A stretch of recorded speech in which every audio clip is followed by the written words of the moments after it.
नमस्कार, मैं हूं शगुन और आप देख रहे हैं खबर फास्ट।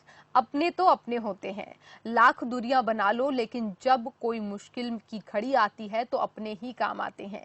राजनीति में भी ऐसा ही होता है, तभी तो यूपी का राजनीति का समीकरण बदलता हुआ नजर आ रहा है, क्योंकि अब चाचा और भतीजा एक होने की तैयारी कर रहे हैं और विपक्ष की मुश्किलें बढ़ती नजर आ रही हैं।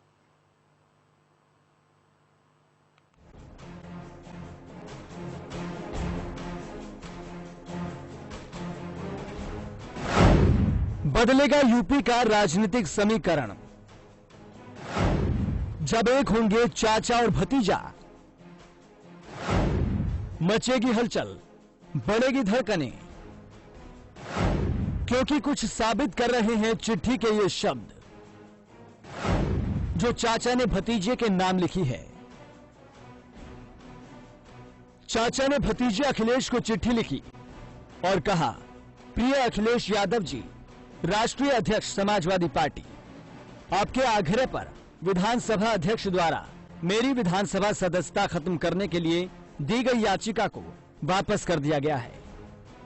इस स्नेहपूर्ण विश्वास के लिए आपका कोटि कोटि आभार।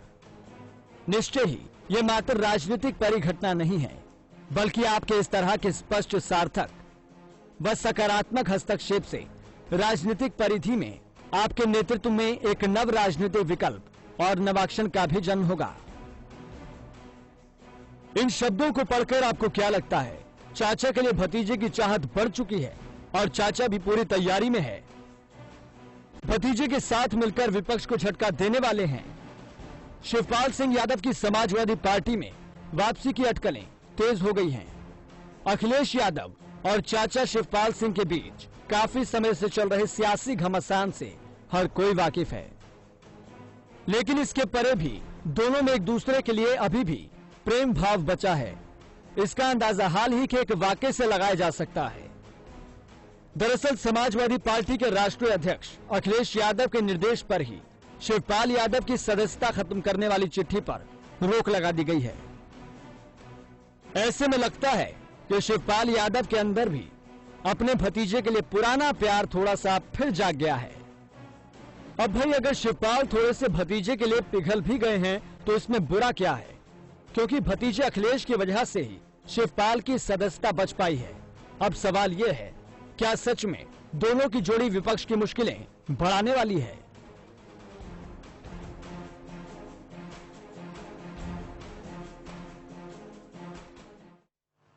जब सियासी घमासान खत्म होने जा रहा है तो जाहिर है कि अब रिश्ता रिश्ता खून खून खेला जाएगा, और जब रिश्ते एक होंगे तो विपक्षी दलों की मुश्किलें बढ़ने की संभावनाएं तेज हो गई हैं।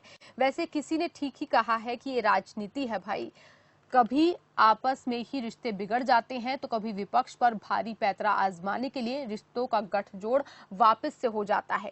चलिए अब इन्हीं अटकलों की बात को और आगे बढ़ाएंगे और चर्चा करते हैं। सीधा चलते हैं मेरे सहयोगी अमितेश श्रीवास्तव के पास। Amitesh, over to you. बहुत शुक्रिया सगुन।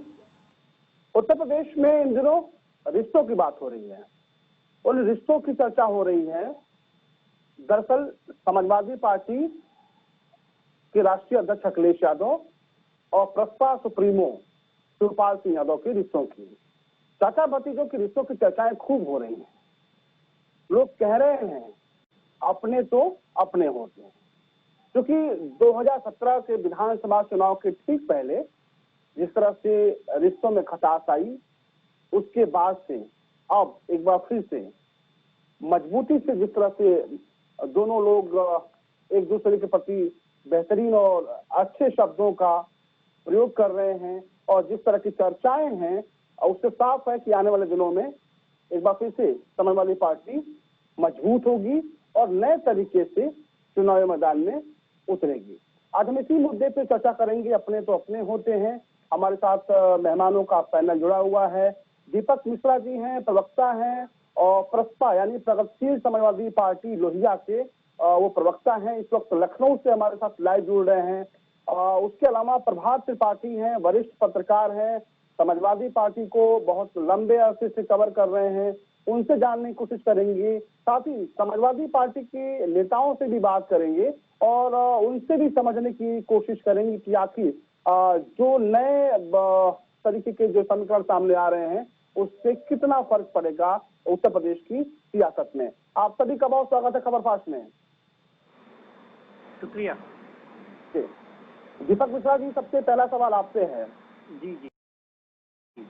जिस तरह से शिवपाल सिंह यादव जी ने चिट्ठी लिखी, अगर उस चिट्ठी को गौर से देखें, उन शब्दों को अगर फोकस करें, शब्दों को देखें, तो जिस तरह का शब्दों का इस्तेमाल उन्होंने किया है, उससे इशारा साफ है कि आने वाले दिनों में समाजवादी पार्टी में उनकी वापसी हो सकती है। ऐसी चर्चाएं हैं और सभी हम कह रहे हैं कि अपने तो अपने होते हैं। क्या आपके पास क्या जानकारी है, क्योंकि आप प्रवक्ता हैं पार्टी के? देखिए, अपने तो अपने होते ही हैं। रिश्ते दिल के होते हैं, रिश्ते लहू के होते हैं, रिश्ते गोत्र के होते हैं। तो हम सब डॉक्टर लोहिया और जयप्रकाश के गोत्र के हैं। और यह भी एक सच है, आप भी इसके साक्षी हैं, प्रभात जी भी इसके साक्षी हैं, कि जब जब हम एक होकर, चाहे कांग्रेस सत्ता में हो, चाहे भारतीय जनता पार्टी का सत्ता में हो, और जब हम एक होकर, या उत्तर प्रदेश के परिप्रेक्ष्य में बहुजन समाज पार्टी सत्ता में हो, जब हम एक होकर युद्ध में उतरे हैं तो हम जीते हैं। और हमें जब जब भी बिखराव हुआ है तो हमारे हिस्से में सिवाय शिकस्त के और कुछ हासिल हुआ नहीं। एक बात आप इतिहास उठाकर देखिए, लोहिया और जयप्रकाश भारत के दो जाजल्यमान शूर्य थे ना राजनीति के, दोनों समाजवादी थे। जैसे ही दोनों अलग होते हैं, लोहिया और जयप्रकाश की मौजूदगी के बावजूद भी तत्कालीन सोशलिस्ट सिस्टम के हिस्से पराजय आती है। एक होना समय की मांग है और इसको एक सार्थक और सकारात्मक पक्ष ये है कि दोनों शीर्ष नेता इसको समझ रहे हैं। अलग अलग चुनाव हुए, अखिलेश जी ने बारी बारी सबसे गठबंधन किया, सारे प्रयोग किए। अंततोगत्वा निष्कर्ष यही निकलता है कि यदि एक रसायन शास्त्र में समगुण के लोग जब मिलते हैं तो उनकी शक्ति द्विगुणित होती है। तो शिवपाल जी और अखिलेश जी पिछले एक दशक, याद करिए जो पिछला सरकार था बहुजन समाज पार्टी की, तो उसको अपदस्थ किया गया था। तो क्या था, प्रदेश अध्यक्ष अखिलेश जी थे, शिवपाल जी नेता प्रतिपक्ष में थे, और दोनों ने मिलकर नेताजी के मार्गदर्शन में लोहिया की विचारधारा के अंतर्गत ध्वस्त किया और पहली बार उत्तर प्रदेश में बहुमत की सरकार बनाई। ठीक है, कुछ रार आ गया, कुछ मनमुटाव से हो गए, जिंदा लोग ही तो आपस में भिड़ते हैं। समाजवादियों का तो इतिहास रहा है कि आपस में उलझे हैं और उलझने के बाद फिर जब एक हुए हैं, जैसे प्रसोपा और सोशलिस्ट पार्टी एक हुई, संसोपा बनी थी, जिसने 9 जगह, उत्तर प्रदेश भी इसमें एक था, 9 जगह सरकारें बनाई थी। और बाद में 77 जो है वो उसी की परिणति है। जयप्रकाश जी के नेतृत्व में पूरी की पूरी दिल्ली सल्तनत पलट गई थी, समाजवादी पलटन में ही पलटा था। तो इसलिए जब फिर एक होते हैं तो सशक्त होते हैं। और आप जो डिबेट करा रहे हैं, जाहिर सी बात है कि भनक आप तक भी पहुंची होगी, तभी तो इतने संवेदनशील विषय पर एक चर्चा हो रही है। और एक बात मैं फिर कह रहा हूँ, शिवपाल जी ने भारतीय जनता पार्टी पर जितने कटु, करारे और कटिबद्ध प्रहार किए हैं, इसके साक्षी आप भी हैं, प्रभात जी भी हैं, और उत्तर प्रदेश का ज्यादा चल रहा है। तो जब मिलकर जब लड़ना है तो अलग अलग रास्ते से हम मंजिल तक पहुंचे। इससे बेहतर है कि हम उस रास्ते का अख्तियार करें जिसमें हम दोनों एक दूसरे की ताकत जो पहले भी रहे हैं और आगे भी हों। यही समय की मांग है, यही इतिहास द्वारा यही सीख हम लोग को दी जाती है। बिल्कुल। प्रभात त्रिपाठी जी, क्योंकि समाजवादी पार्टी को बहुत करीब से आप देख रहे हैं, लंबे अरसे से आप कवर कर रहे हैं, जिस तरह की चिट्ठी लिखी शिवपाल यादव जी ने, उसमें उन्होंने लिखा कि 9 राजनीतिक विकल्प एवं नवाचार का जन्म होगा। क्या मायने निकाले जाए इसके? देखिए अखिलेश जी, शिवपाल जी की चिट्ठी कई बातें कह रही है और निश्चित तौर पे अखिलेश एक उत्तर प्रदेश की राजनीति में एक नए रूप में उभर सकते हैं 2022 में। देखिए, लेकिन अखिलेश को वो गलतियां दोबारा इस बात पे सोचना होगा कि जो उन्होंने गलतियां अपने युवा अवस्था में, देखिए जब 2012 में मुलायम सिंह यादव जिन्होंने समाजवादी पार्टी को पूरा एक जमीनी आधार दिया और गठन करके एक पार्टी को 3-3, 4-4 बार सत्ता में लाए उत्तर प्रदेश जैसे विशाल राज्य की सत्ता मुलायम सिंह ने, क्योंकि मुलायम सिंह जमीनी नेता है, और अखिलेश जी को जिस तरह सत्ता दी गई 2012 में, और उसके बाद उनके साथ जो क्रॉनिक कुछ डिसीजन इकट्ठा हो गई। मैं ये कहूंगा कि शिवपाल जी ने जो राजनीति में त्याग किया, जो बलिदान दिया, आज अगर शिवपाल जी प्रस्ताव बना के अलग हुए थे तो ये अखिलेश को सोचना चाहिए कि 2019 के चुनाव में लगभग 10 भारतीय जनता पार्टी ने सीटें शिवपाल के चुनाव मैदान में प्रत्याशी होने के बाद 10 सीटों का इजाफा भारतीय जनता पार्टी ने किया है। तो कहीं ना कहीं जमीनी आधार पे शिवपाल जी का भी एक जनाधार है और शिवपाल जी एक संगठन के एक बहुत ही माहिर खिलाड़ी हैं, बहुत ही सुलझे हुए नेता हैं। उनसे अगर कोई गलती हुई भी थी तो वो घर की बात थी और घर में अपने अपने ही होते हैं। तो ये अखिलेश को भी सोचना चाहिए था कि वो चाचा के साथ किस तरीके का उन्होंने व्यवहार किया। तो मैं ये कहता हूं देर आए दुरुस्त आए। अगर अखिलेश जी इस चीज को समझ जाते हैं कि उत्तर प्रदेश के अंदर अगर शिवपाल उनके चाचा अलग रह के चुनाव 2022 में कहीं लड़ते हैं तो समाजवादी पार्टी का ही नुकसान होगा। भारतीय जनता पार्टी तो ये चाह रही है कि चाचा को अलग रखा जाए और समाजवादी पार्टी जो संभावित तस्वीर उनकी दिखाई दे रही है सत्ता में आने की, अगर शिवपाल अलग रहेंगे तो भारतीय जनता पार्टी को फायदा होगा। तो अब अगर चाचा ने कोई बहुत अच्छी बात कही है और चाचा ने जो पत्र लिखा है उस पत्र के मायने अखिलेश को समझने होंगे, क्योंकि चाचा ने तो पार्टी अपनी बना दी है, थोड़ा बहुत जनाधार भी उनका उनके साथ जुड़ गया है और ये 2022 में अगर उन्होंने 20-25 एमएलए भी खड़े कर दिए तो बहुत बड़ी पार्टी के रूप में सुषमा उभर के सामने आ सकती है। लेकिन मेरा ये मानना है कि शिवपाल जी की वापसी घर वापसी हो, लेकिन सम्मानजनक इज्जत के साथ वापसी हो, क्योंकि अब वो स्थिति नहीं रही है। चाचा को बहुत प्रताड़ना झेलनी पड़ी है। अब भतीजे को भी नॉर्मल होना पड़ेगा। भतीजे की अभी लैंग्वेज नॉर्मल नहीं हो रही है। जिस तरीके से चाचा ने चिट्ठी लिखी है और भतीजे ने कई इंटरव्यू दिए हैं चैनलों में, बड़े बड़े चैनलों में, उन्होंने कहा है कि वो टेक्निकल मिस्टेक हो गई थी। तो इसका मतलब आप अभी भी स्वीकार नहीं कर रहे हैं। अगर चाचा बड़े मन से चिट्ठी लिख रहे हैं और वो एक नई राजनीति का उन्होंने 2022 का और आपको नेता मान रहे हैं, तो आखिर आपको क्या दिक्कत है? मुलायम सिंह की जो राजनीतिक विरासत है वो बराबर से अगर चाचा साथ में रहेंगे तो पार्टी का और जनाधार मजबूत होगा। 2022 में निश्चित तौर पे भारतीय जनता पार्टी को बैकफुट में आना पड़ेगा अगर शिवपाल और अखिलेश और ये जितने भी लोग हैं, क्योंकि देखिए अखिलेश ने एक बात अच्छी कही है, वो अब कोई चुनावी गठबंधन नहीं करेंगे, क्योंकि उन्होंने कांग्रेस से भी गठबंधन करके देख लिया, बहुजन समाज पार्टी से भी देख लिया। बहुजन समाज पार्टी को काफी वोट समाजवादी पार्टी का ट्रांसफर भी हुआ, लेकिन मायावती ने उसको नकार दिया। तो ऐसी स्थिति में अगर भारतीय जनता पार्टी से कोई लड़ता हुआ दिखाई देगा 2022 में तो वो समाजवादी पार्टी होगी। तो अच्छा हो कि चाचा की जो भावनाएं हैं, चाचा ने जो पहल की है उसका सम्मानजनक वापसी चाचा की हो और चाचा को संगठन में एक बड़ा पद मिले और पद के साथ उनकी घर वापसी हो, तो निश्चित तौर पर समाजवादी पार्टी एक मजबूत विकल्प के रूप में भारतीय जनता पार्टी के सामने खड़ी होती दिखाई देगी। बिल्कुल।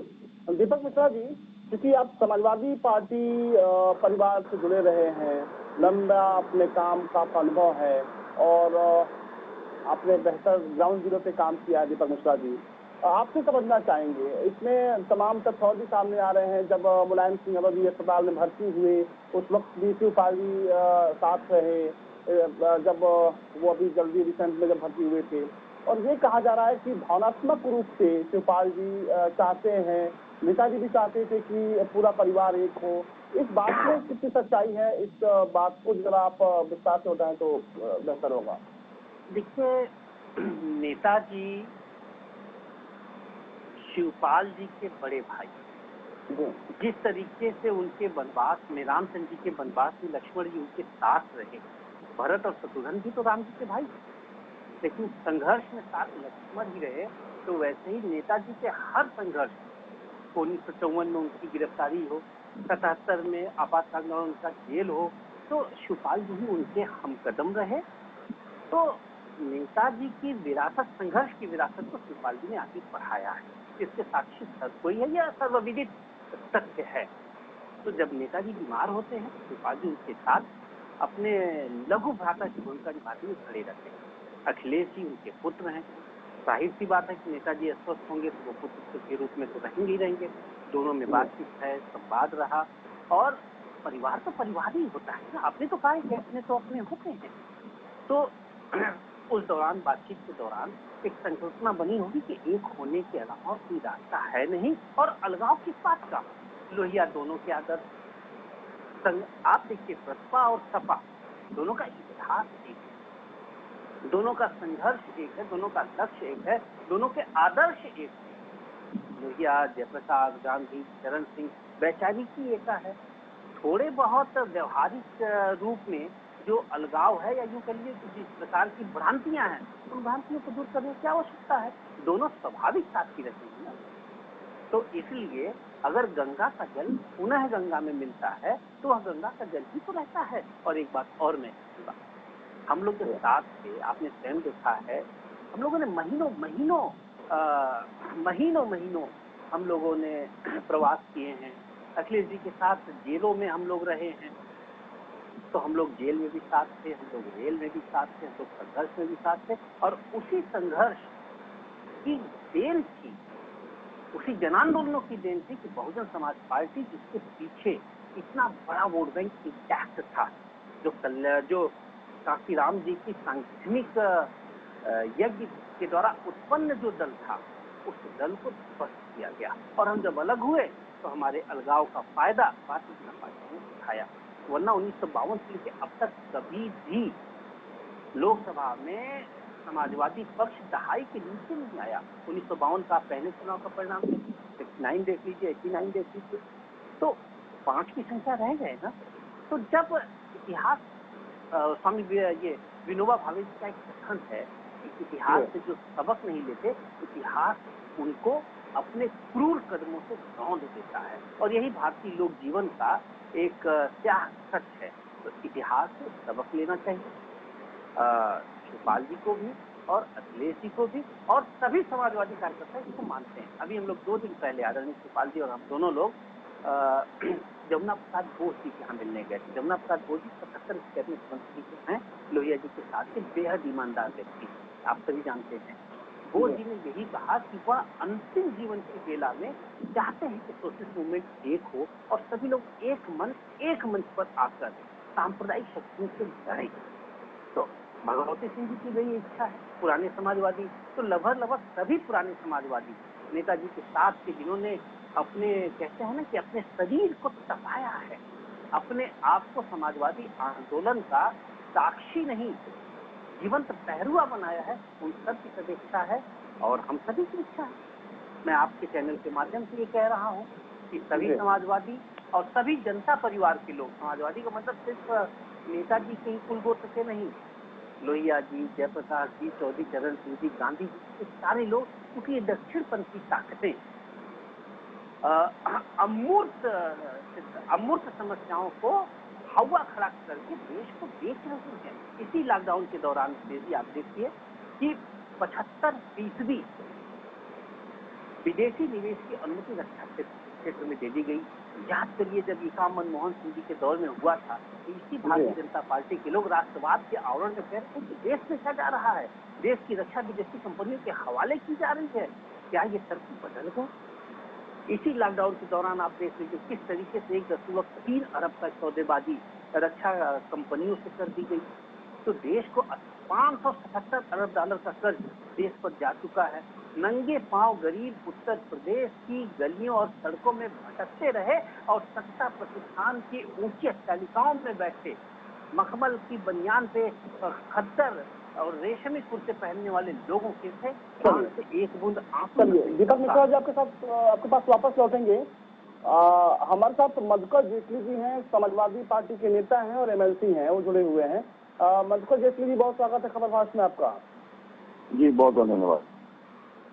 मधुकर जेटली जी, आज हम चर्चा कर रहे हैं अपने तो अपने होते हैं। जिस तरह से समाजवादी पार्टी ने शिवपाल जी की सदस्यता रद्द करने की जो याचिका थी वापस लिया, उसके बाद से जिस तरह से चिट्ठी लिखी शिवपाल जी ने अखिलेश जी को, उस चिट्ठी के क्या मायने निकालने जाए? देखिए, पहला तो प्रश्न ये है, शिवपाल जी समाजवादी पार्टी के कांग्रेसी रहे हैं हमेशा, और उन्होंने जो वर्तमान में जो अपना एक अलग से बनाया है आउटफिट, उसका भी नाम प्रगतिशील समाजवादी पार्टी ही है। अब वो उसमें जो भारतीय जनता पार्टी को जो पिछले दिनों में उनके न रहने से लाभ प्राप्त हुआ है, वो मौका हम लोग अब दोबारा नहीं देना चाहते हैं और ये प्रयास करना चाहते हैं कि भारतीय जनता पार्टी ने जो अपने 3.5 साल 14 साल चल रहा है, उस 4 साल के उत्तर प्रदेश के राज्य में जो उनकी घटनाएं हुई हैं, जिस प्रकार से उन्होंने मनमानी करी है, जिस प्रकार से उन्होंने बहुत सारे काम ऐसे किए हैं जिसमें जनता का उन्होंने कोई विश्वास नहीं प्राप्त किया है। विधानसभा का सदन नहीं चलाते हैं, लोकसभा में बिना किसी बात को करे हुए वो सारे अध्यादेश लाते हैं और बिना लोकसभा के, बिना अनुमति के वो सारे काम कर देते हैं, जिसके के लिए उनको कोई अनुमति नहीं मिली है सदन के द्वारा। जो लोकतांत्रिक परंपराओं की जो पुरानी जो आस्था चली आ रही है उसको पालन करते हुए सरकार, उत्तर प्रदेश की सरकार भी भारतीय जनता पार्टी की, केंद्र की सरकार की नकल करने वाली सरकार है। तो उसमें जो जनता के साथ अन्याय हो रहा है, जो मजदूरों के साथ अन्याय हुआ है, जो माइग्रेंट लेबर्स के साथ में अन्याय हुआ है, जो पूरे बिना किसी प्लानिंग के लॉकडाउन कर दिया गया, उसमें कई लोगों की रोजी रोटी चली गई, कई लोगों का बहुत प्रकार से नुकसान हुआ, चिकित्सा का कोई व्यवस्था नहीं थी। बहुत सारी ऐसी चीजें हैं जिनका ध्यान आकर्षित जनता की तरफ नहीं हुआ। जनता को इस बारे में अब एहसास हुआ है और जनता ने जो चीजें सोची कि उनके साथ कितना बड़ा अन्याय किया है प्रदेश की सरकार ने और देश की सरकार ने, वो सारी बातें समाजवादी पार्टी जनता के बीच में लाएगी और जनता के साथ संवाद करेगी और बात करेगी कि जनता के जो अधिकार थे, जो उसे मिलने चाहिए थे, जो अधिकारों से उसको वंचित रखा गया, और जो आगे आने वाला समय है उसमें जनता को इस बात के लिए जागरूक किया जाएगा कि धर्म के नाम पर दिखाव न करते हुए जो उसकी रोजी और रोटी की समस्या है उसकी तरफ ध्यान देते हुए आगे की जो यात्रा है उसको करेंगे। चलिए, अब मधुकर जेटली जी, क्योंकि आप समाजवादी पार्टी के सीनियर लीडर हैं, एमएलसी हैं, बहुत समय से, लंबे समय से आप राजनीति में हैं, आपको नहीं लगता कि शिवपाल जी की समाजवादी पार्टी से अलग होने के बाद से समाजवादी पार्टी का बड़ा नुकसान हुआ और अब जो माहौल बन रहा है? देखिए, ऐसा है, शिवपाल जी को मैंने आपसे शुरू में कहा कि शिवपाल जी हमेशा से ही समाजवादी पार्टी के अंग रहे हैं। केवल उन्होंने अपना एक आउटफिट बनाया है जिसका लाभ भारतीय जनता पार्टी को मिला। वो दोबारा ऐसा अवसर नहीं आने दिया जाएगा। ये बात जनता के बीच में जब जाएगी तो जो सारे लोग हैं जो समाजवादी अम्ब्रेला के अंडर में काम करते थे और जो वोट का बंटवारा नहीं होने देना चाहते थे, भारतीय जनता पार्टी ने धर्म के नाम पर अब बंटवारा किया और बंटवारा करके लोगों का लाभ उठाया और उसका कोई उस पर जनता को लाभ नहीं मिला। जनता के साथ जो ठगी की गई है, जो छल किया गया है, वो जनता को समझ में आ गया है और कोई भी देश का नेता जो मुख्यमंत्री नहीं बनना चाहता था, वर्तमान में जो उत्तर प्रदेश के मुख्यमंत्री हैं उनके नाम पे वोट नहीं मिला था, वोट किसी और के नाम पे मिला था और ये मुख्यमंत्री बन गए। बनने के बाद इन्होंने क्या किया है वो सारा आंकड़ा हमारे पास है। समय आने पर हम लोग उसको जनता के बीच में रखेंगे। शिवपाल जी इस बात को मजबूती से स्वयं साथ में रखेंगे और कहीं कोई मतभेद या कहीं कोई किसी प्रकार का कोई कंफ्यूजन नहीं हम लोग पैदा होने देंगे कि मतदाता के बीच में ये लगे। चलिए, मधुकर जेटली जी, आप हमारे साथ बने रहिएगा, आपके पास दोबारा लौटेंगे। प्रभात त्रिपाठी जी, दीपक मिश्रा जी ने जो बात कही, मधुकर जेटली साहब समाजवादी पार्टी के सीनियर लीडर हैं, एमएलसी हैं, उन्होंने जो बातें कही, यानी कि सब कुछ अब जो तैयारियां हैं वो हो चुकी हैं, बस औपचारिक जो ऐलान है वो होना बाकी है, ये हम कह सकते हैं? नहीं अक्षय जी, मुझे अभी थोड़ा सा पेट दिखाई दे रहा है कि अभी कुछ समय लगेगा। देखिए, ऐसा है जो पृष्ठभूमि बन रही है वो पृष्ठभूमि अभी एक तरफा नजर आ रही है, मुझे दोनों तरफ से नहीं है। देखिए, इस चीज को मानिए कि जिस तरीके से जब ये परिवार में अलग हुए लोग और जरा सी बातों को लेके प्रोफेसर रामगोपाल जी दिल्ली की राजनीति करते हैं, राष्ट्र की राजनीति करते हैं, राष्ट्रीय पार्टी की राजनीति करते हैं। समाजवादी पार्टी के अखिलेश को ये समझना होगा कि जो उनके सिपा सलार हैं, जो उनको राय देते हैं, जो उनके चापलूसकार हैं, उन्होंने जिस तरीके से एक रामगोपाल को लेके और शिवपाल जी से जो एक ये दूरियां फैली है परिवार के अंदर, ये अभी परिवार को एकजुट करने में पहल शिवपाल जी ने की है, लेकिन बड़े बड़े दिल से की है। इसको अखिलेश को समझना होगा। और जो थोड़े बहुत पेच अस्तित्व है रामगोपाल और अखिलेश और शिवपाल जी के बीच में, अब नेताजी उस स्थिति में नहीं है, जहां तक मेरा मानना है कि वो सबको समझा के चल सके। मेरा स्पष्ट कहना है इस बात को लेके, ये इन लोगों को समझना होगा, रामगोपाल जी को और अखिलेश को, कि अगर शिवपाल जी अंदर आते हैं पार्टी के, अभी 1.5 साल का समय है, तो वो चाहेंगे कि वो सम्मान पूर्वक जो उनका एक कद था पार्टी के अंदर, वो कद उनको पुनः हासिल हो, चाहे वो प्रदेश अध्यक्ष के रूप में हो, चाहे नेता विरोधी दल के रूप में हो, चाहे वो राष्ट्रीय उपाध्यक्ष के रूप में हो, एक कद हो और उनको भी फैसला करने का अधिकार हो पार्टी के अंदर। ये नहीं कि समाजवादी पार्टी में फिर वापस शिवपाल चले जाएंगे और शिवपाल जी को परिवार में घर वापसी हो गई, सब कुछ ठीक ठाक हो गया। प्रदेश की जनता को अब ये चाहिए कि परिवार में अगर सब कुछ ठीक होता है तो वो क्लियर हो, स्पष्ट हो। शिवपाल जी की जो हैसियत है उनको उस तरीके से उसका पद मिले वहां पे, और रामगोपाल और शिवपाल जी के बीच जो दूरियां थी वो नजदीकियों में बदले। अब अभी एक तरफा हम नहीं कह सकते कि बहुत जल्दी शिवपाल जी की वापसी हो जाएगी अखिलेश जी के समाजवादी पार्टी में। अभी उन्होंने याचिका वापस ली है, ठीक है, उनकी सदस्यता नहीं जाएगी।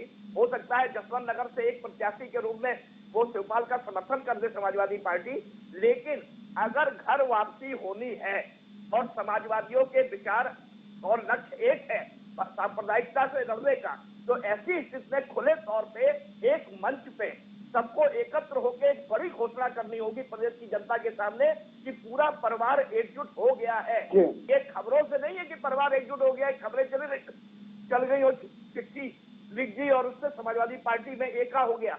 ये एक बड़ा आयोजन करना पड़ेगा, देश की प्रदेश की जनता को बताना पड़ेगा कि हमारे चाचा हैं, चाचा रहेंगे, और चाचा ने तो भतीजे को हमेशा स्वीकार किया है। जिस चाचा ने भतीजे को मुख्यमंत्री पद पर स्वीकार कर दिया तो उनके संग कोई परेशानी नहीं है, परेशानी है रामगोपाल और अखिलेश की तरफ से। तो अगर ये परेशानी दूर हो जाती है तो निश्चित तौर पर समाजवादी पार्टी एक मजबूत विकल्प के रूप में, क्योंकि भारतीय जनता पार्टी 2022 में कई जवाब उनको देने होंगे देश प्रदेश की जनता के सामने, चाहे ये लॉकडाउन का मामला हो, चाहे मजदूर पलायन का मामला हो। क्योंकि देखिए एक चीज प्रदेश की जनता ये याद करती है कि अखिलेश ने एक जो काम किया था उत्तर प्रदेश की जनता के लिए, जो भी योजनाएं बनाई थी, उन योजनाओं में आखिर 5 साल भारतीय जनता पार्टी ने क्या किया, ये समाजवादी पार्टी लेके मैदान में जाएगी। तो ऐसी स्थिति में शिवपाल का आना बहुत मजबूती प्रदान करेगा समाजवादी पार्टी को, लेकिन एक तरफा मजबूती नहीं होगी। अगर ये शिवपाल प्रयास चिट्ठी लिखी है, उसके नेता कुछ भी राजनीतिक निकाले जा सकते हैं, हम आप डिबेट कर रहे हैं, हम आप सार्थक संवाद कर रहे हैं, लेकिन ऐसी स्थिति में पूरी तरीके से शिवपाल जी का समाजवादी पार्टी में जल्दी आ जाना मुझे नहीं दिखाई दे रहा है कि बहुत जल्दी ये कोई निर्णय होगा, इसमें समय लग सकता है।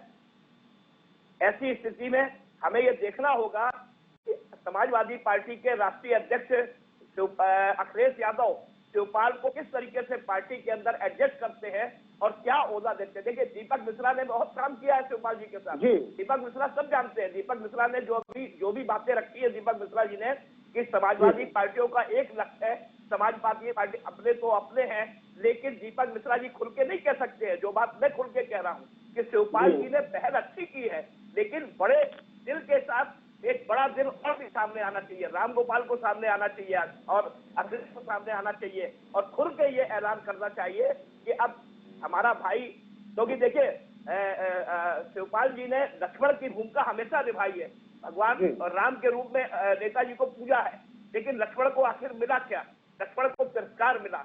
तो अब अगर आप उस आध्यात्मिक रूप में देखेंगे तो अब लक्ष्मण को कितना और त्याग करना है। क्या ऐसी स्थिति में लक्ष्मण ने एक पत्र लिखा है और उसको भतीजे ने अभी उसको हल्के में लिया है, तो अगर भतीजा हल्के में ले रहा है तो निश्चित तौर पर समाजवादी पार्टी का ये दुर्भाग्य है, क्योंकि अगर शिवपाल जवाब हम जान लेते हैं दीपक मिश्रा जी से। दीपक मिश्रा जी, प्रभात त्रिपाठी को आप सुन रहे हैं, प्रभात त्रिपाठी जी कह रहे हैं कि कोई पेच अभी भी फंसी हुई है, वो कौन सी पेच हो सकती है?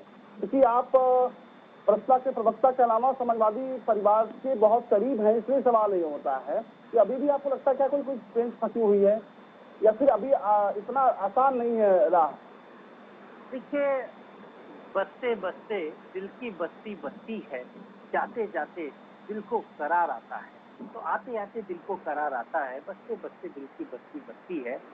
और लंबी दूरी तय करने में वक्त तो लगता है, तो वक्त लगेगा और वक्त लगना चाहिए। राजनीति में शीघ्रता के साथ अगर जो काम होता है वह काम का परिणाम हमेशा भयावह होता है। पार्टी है, बहुत बड़ी पार्टी है, सपा मुझे लगता है कि इसी लोकसभा चुनाव में कम से कम 22 राज्यों में लड़ी थी, 16 राज्यों में हमारी इकाइयां काम कर रही हैं, कश्मीर से लेकर कन्याकुमारी तक हमारे लोग हैं, सबसे संवाद होगा, उधर भी सबसे संवाद होगा, मिलेंगे। जिस तरीके से गंगा जमुना की मुलाकात थी, स्वरूप मिलने का क्या होगा, इन सबसे बातें होंगी। लेकिन फिलहाल सबसे बड़ी बात होती है सैद्धांतिक सहमति। अखिलेश जी इसमें दो राय नहीं कि समाजवादी वैचारिकी के चेहरे हैं, और शिवपाल जी इसमें दो राय नहीं कि समाजवादी मूवमेंट के पिछले 2 दशकों से रीढ़ रहे हैं। चेहरा चाहे नेताजी हो, 3 दशक से हाँ, मैं शिवपाल को देख रहा हूँ। 3 दशक से, तो 2 दशक से तो वो मूल भूमिका में है, रीढ़ की हड्डी की तरह से हैं। चाहे जो भी रहा हो, अध्यक्ष रहा हो, जो भी चेहरा रहा हो, जनेश्वर जी का दौर हो, चाहे जाट साहब का दौर हो, चाहे नेताजी का दौर हो, चाहे अखिलेश जी का दौर हो, तो सवाल। और जो सरकार समाजवादी पार्टी की बहुमत से आई, उसके नेता प्रतिपक्ष यानी सदन में पंजा लड़ाने वाले व्यक्ति शिवपाल जी ही थे।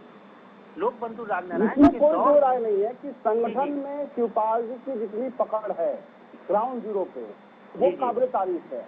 मुझे ठीक से याद है, हम लोग तो इसी के साथ ही युवा राजनीति में थे। जब मैं गिरफ्तार हुआ था तब शिवपाल जी से मेरे कोई बहुत सरोकार नहीं थे।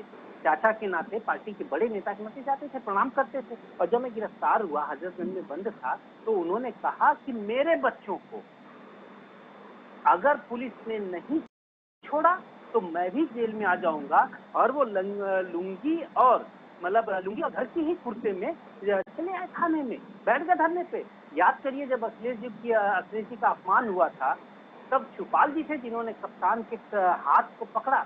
और जब सरकार में अखिलेश जी थे, पूरा विपक्ष, पूरी आईएएस लॉबी जो अखिलेश जी के खिलाफ हो गई। जब एक आईएएस को उन्होंने सस्पेंड किया था, शिवपाल जी मैदान में आए थे। तो शिवपाल जी ने हमेशा से संकट मोचक की भूमिका निभाई है। और एक बार फिर शिवपाल जी को लग रहा है कि समाजवादी आंदोलन का भविष्य संकट में है।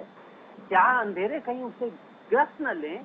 ये सरोगाती से अंधेरा जो दक्षिणपंथियों और नफरत फैलाने की सियासत करने वालों द्वारा फैलाई गई है, इसमें ग्रस्त न लें। एक बार फिर शिवपाल जी संकट मोचक की भूमिका में आए हैं। और व्यक्तिगत नुकसान फिर कह रहा हूँ, व्यक्तिगत नुकसान सहकर भी अगर समाजवादी आंदोलन को मजबूत करना पड़ा तो हम लोग करेंगे। मैं जनेश्वर जी और जॉर्ज फर्नांडिस साहब का शिष्य रहा हूँ। दोनों ने हमें ये सिखाया है कि वैयक्तिक नफा नुकसान सियासत में नहीं देखे जाते। बड़ा दर्शन, बड़ा सिद्धांत बड़े मन के साथ किया था। आप देखिए शिवपाल जी ने क्या कहा। आज की तारीख में अगर शिवपाल जी भाजपा से हाथ मिला ले तो उन्हें मंत्री बनने में कितना समय लगता है। कई नेता प्रतिपक्ष, कई बड़े बड़े नेता आज भाजपा के आगोश में खेल रहे हैं ना, मंत्री है ना। लेकिन शिवपाल जी ने पार्टी भी बनाई, तो प्रगतिशील समाजवादी पार्टी। लक्ष्य क्या था कि समाजवाद के प्रगतिशील पक्ष को। दीपक अकड़ा जी, क्योंकि वक्त की हमारे पास कमी है, हम ये कह सकते हैं, आपका एक आधिकारिक बयान हम कह सकते हैं कि जल्दी शिवपाल सिंह यादव जी समाजवादी पार्टी में शामिल हो जाएंगे, घर वापसी होगी? देखिए, सबसे बड़ी बात यह है, शामिल होना न शामिल होना यह भविष्य तय करेगा। राजनीति में परिकल्पनात्मक प्रश्नों का उत्तर देना मुझे नहीं लगता कि सही होता है। एक बहस को सार्थकता प्रदान करता है। लेकिन एक बात सैद्धांतिक रूप से सहमति है, तो यह है कि सोशलिस्ट मूवमेंट को अगर बचाना है तो एक मंच पे आना होगा। लोहिया और जयप्रकाश जी की जो दोनों महान नेता थे, दोनों 1942 के नायक थे और नेहरू और सुभाष के बाद समाजवादी आंदोलन के दूसरी धारा के प्रथम व्यक्ति थे। दोनों ने एक चूक की थी, दोनों साथ नहीं आए। और याद बहुत संक्षेप में इतिहास कमी है कि क्या शिवपाल सिंह यादव और अखिलेश यादव का जो ये जिस तरह के शब्दों का चिट्ठी में बयान किया गया, जिस तरह के शब्दों का उल्लेख किया गया है, उन शब्दों को अगर आप देखें तो आप कह सकते हैं कि बहुत जल्दी एक साथ नजर आएंगे दोनों नेता। नहीं, देखिए ऐसा है अखिलेश जी, मुझे तो थोड़ा सा ये दिखाई दे रहा है कि एक शुभ संकेत है कि चलिए पहल शुरू हुई है, लेकिन राम गोपाल जी की तरफ से मुझे नहीं लगता है कि अभी कोई इंडिकेशन मिला है। और अखिलेश तो राम गोपाल जी के कहने से काम करते हैं। अगर यही चलता रहा तो मुझे नहीं लगता है कि बहुत जल्दी एक समाजवादी पार्टी के घर परिवार की वापसी दिखाई देगी। अभी बातचीत शुरू हो गई है परिवार के अंदर। नेताजी भी प्रयास में है कि जल्दी एक बड़ा कार्यक्रम आयोजित किया जाए। मुझे लगता है कि जुलाई अगस्त में एक कार्यक्रम समाजवादी पार्टी बहुत जल्दी एक करने जा रही है, एक बड़ा आयोजन करेगी अगस्त के बाद। तो ऐसी स्थिति में अभी देखते हैं क्या होता है। मुझे जो जानकारी है कि अभी रामगोपाल के स्तर पे पूरी हरी झंडी नहीं मिली है और अब शिवपाल जी पूरे सम्मान के साथ वहां वापसी चाहेंगे। और ऐसा नहीं है कि शिवपाल जी ने पत्र लिख दिया तो उस पत्र के बाद बहुत जल्दी घर वापसी हो जाएगी। मुझे ऐसा दिखाई नहीं दे रहा है।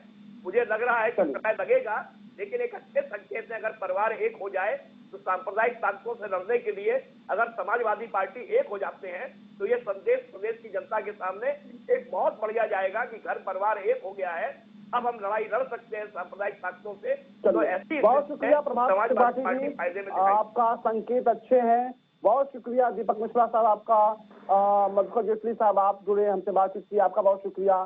तो संकेत अच्छे हैं समाजवादी पार्टी के लिए, समाजवादी परिवार के लिए संकेत बेहतर है। और इसीलिए हम कह रहे हैं कि अपने तो अपने होते हैं, और जिस तरह की दोनों पक्षों की तरफ से जो व्यवहार किया जा रहा है, जिस तरह के शब्दों का इस्तेमाल किया जा रहा है, उससे आप कह सकते हैं कि समाजवादी पार्टी का जो कुनबा है बहुत जल्द एक हो सकता है। इस तरह के संकेत मिलने लगे हैं। मेरे साथ बस इतना ही। देश और दुनिया की ताजा तरीन और बड़ी खबरों को देखते रहिए खबर फास्ट। नमस्कार।